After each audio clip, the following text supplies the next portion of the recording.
Quando o cofundador da Crocs viu pela primeira vez um protótipo dos sapatos em 2002, as únicas palavras que saíram de sua boca foram aquelas: "São feios de alguma forma." Embora esses sapatos feios tenham criado uma empresa negociada publicamente de bilhões de dólares e tenham sido usados por celebridades e até nas passarelas da Semana de Moda de Paris.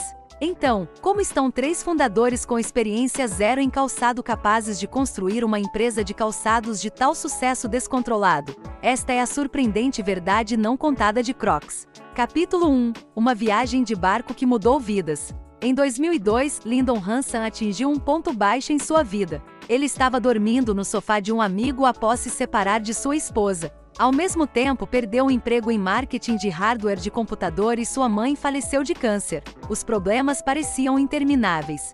George Bodeker e Scott Siemens eram amigos de longa data de Lyndon e puderam ver que ele desesperadamente precisava de algum ânimo. Então, eles organizaram uma viagem de barco juntos pelo Caribe para tentar clarear a mente de Lyndon. Agora, Scott era um inventor de sucesso discreto e tinha uma boa vida desenvolvendo e patenteando produtos. Na época da viagem, ele já era semi-aposentado aos 48 anos. No entanto, durante essa viagem de barco, Scott pediu a Lyndon e George para experimentarem um par de tamancos de borracha que ele tinha desenvolvido depois de descobrir algo semelhante em uma viagem de negócios para o Canadá.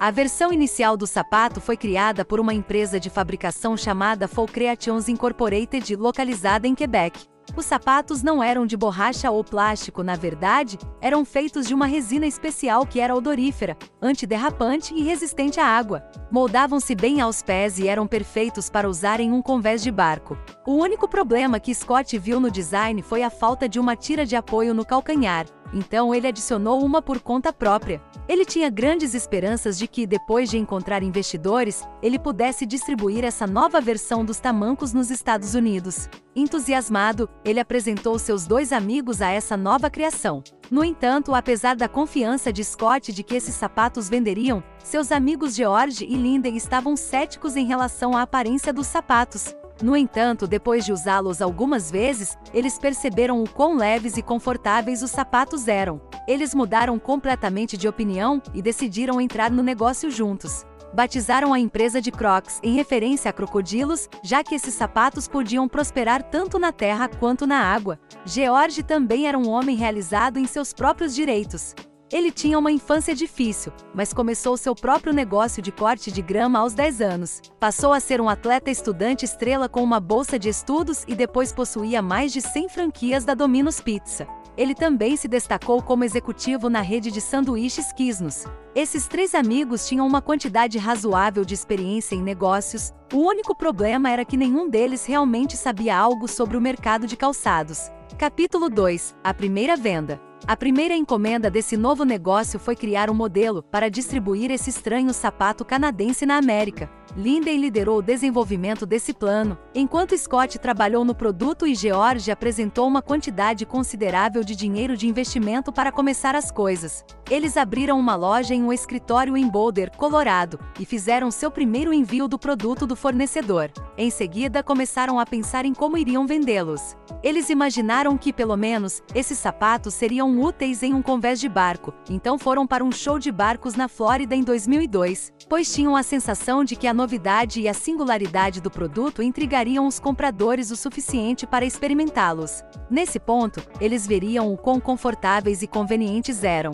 A tática era literalmente jogar os sapatos para as pessoas que passavam por seu estande e quando alguém os chamava de feios, eles diziam para experimentá-los. Isso funcionou incrivelmente bem. Supostamente venderam cerca de 200 pares de Crocs no show de barcos. Embora os fundadores da Crocs não antecipassem necessariamente, o número de trabalhadores de outras indústrias sentiu que os Crocs eram perfeitos não apenas para o convés de um barco, mas também para hospitais, cozinhas, restaurantes. Em qualquer lugar onde os trabalhadores passam horas a fio em seus pés. Neste ponto, os fundadores da Crocs não tinham ideia do tamanho que a empresa se tornaria, mas começaram a ter a sensação de que haviam atingido um nervo cultural e encontrado um nicho de consumidores que ainda não havia sido explorado.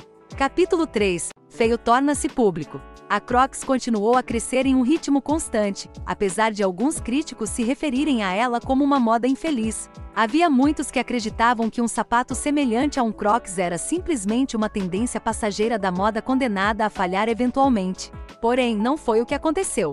A Crocs vendeu 76 mil pares de sapatos em 2003, e entre 2005 e 2006, sua receita aumentou 226%. Um dos movimentos realmente inteligentes que os fundadores fizeram foi adquirir a Full Creations Incorporated para que pudessem ter os direitos exclusivos do material de espuma chamado Crosslit, do qual os Crocs eram feitos.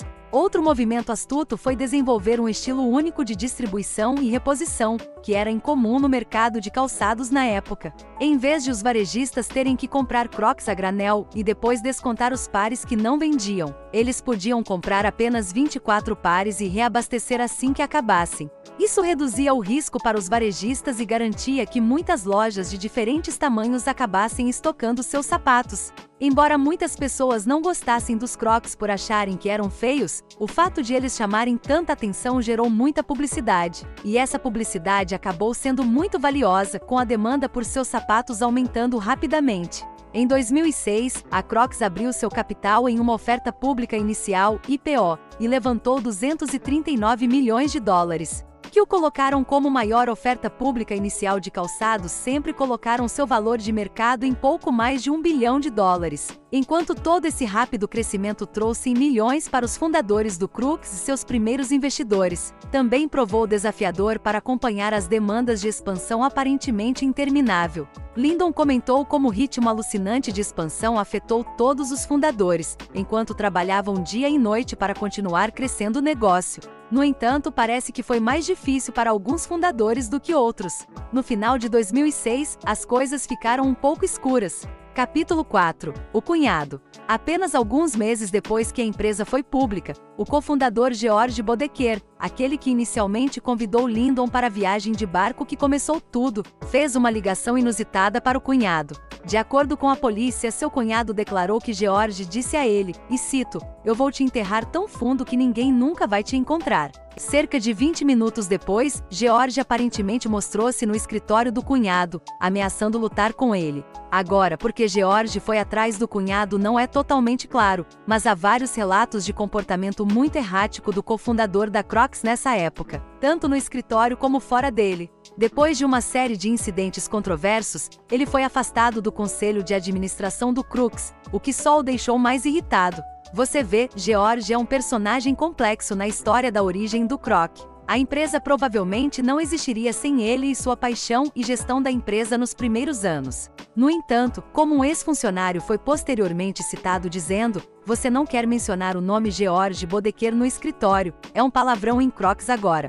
Crocs parecia se distanciar de seu cofundador tanto quanto possível, especialmente porque em 2012 ele foi confrontado pela polícia por supostamente dirigir sob a influência de álcool. Ele teria insistido que sua namorada estava dirigindo o carro e que sua namorada era a estrela pop Taylor Swift, apesar do fato de que ele era claramente não namoro Taylor Swift e mais ninguém estava mesmo no carro com ele. Ele estava apenas super desperdiçado, o que certamente não fez para uma boa olhada para Crocs quando todas as manchetes surgiram sobre isso. Capítulo 5. O fim dos Crocs. Música. Quando George deixou o cargo de CEO da Crocs, a pessoa que ocupou seu lugar foi, na verdade, um amigo de Lyndon que o deixou cair em seu sofá quando ele estava em seu ponto mais baixo. Esse era Ron Snyder e Ron é creditado por liderar Crocs em uma nova era de sucesso como CEO.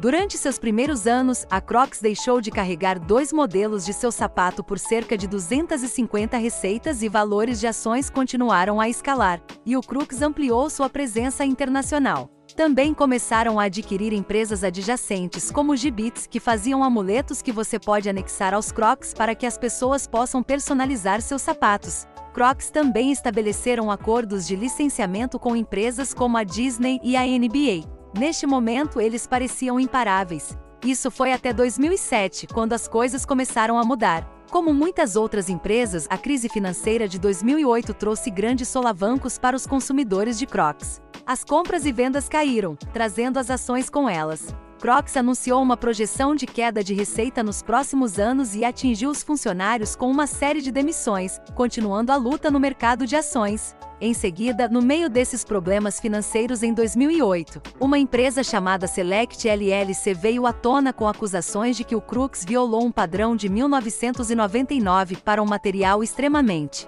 semelhante às luzes cruzadas de Crocs. Os fabricantes de Crocs sósias disseram que o Crocs era na verdade apenas um sósia de um sapato italiano que existia bem antes do Crocs. O que Scott supostamente sabia sobre tudo isso são especulações de que o design de Croc tinha sido roubado de outro lugar. Acabei de enviar o preço de suas ações tropeçando ainda mais e ainda. Crocs ainda está aqui, está prosperando agora. Então, como eles trouxeram o sapato infame feio de volta da beira? Capítulo 6. Confortável é legal.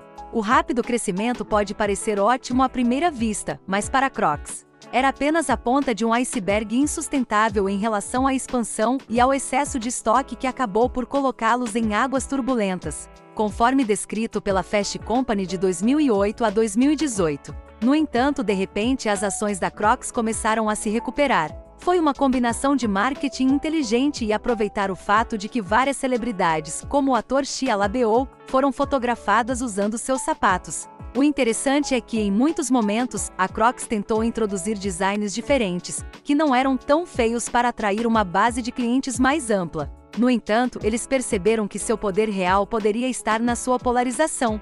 Com a Crocs, ninguém é neutro. Ou você as ama ou as odeia.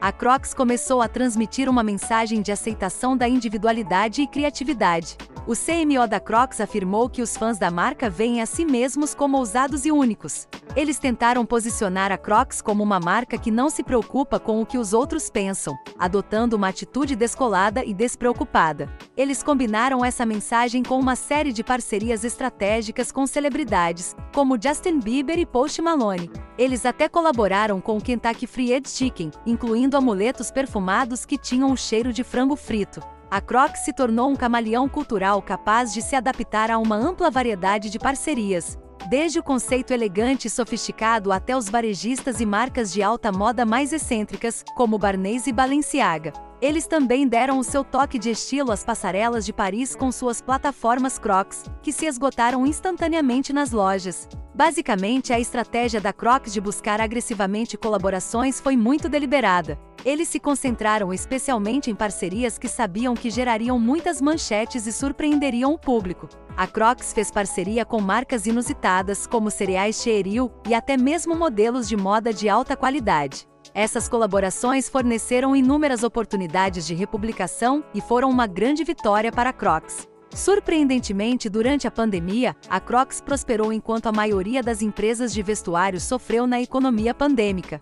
De fato, 2020 foi o melhor ano de todos os tempos para a Crocs, impulsionado pelo desejo de conforto e estilo. As vendas atingiram alturas sem precedentes e os valores das ações aumentaram em 300%. Também ajudou que a Crocs já tivesse feito a transição para priorizar as vendas online e fechado muitas de suas lojas físicas para se concentrar mais no comércio eletrônico. Em 2021, a Crocs registrou uma receita recorde de 2,3 bilhões de dólares. Claro, como uma empresa de calçados, a Crocs sempre enfrentará desafios relevantes. Como acontece com qualquer tendência da moda, há sempre a pergunta de saber se algo é apenas passageiro ou se tornará um elemento básico da cultura global. No entanto, as Crocs existem há cerca de 20 anos e são reconhecidas em todo o mundo. Além disso, aparentemente estão ganhando mais dinheiro do que nunca, o que é impressionante para um produto que os fundadores da empresa consideravam feio. Neste ponto, pode-se afirmar com certeza que eles tiveram sucesso. No entanto, os fundadores da Crocs já tinham alguma experiência empresarial e dinheiro para investir. Então, por que você não me conta sobre um negócio que começou do absoluto zero? Para isso, eu diria que é um bom ponto. Você deve assistir ao meu mini documentário sobre como um adolescente sem teto criou a maior marca de moda do mundo, Louis Vuitton. Se você gostou deste vídeo, vai adorar o próximo. Basta clicar na miniatura na tela agora e nos vemos lá!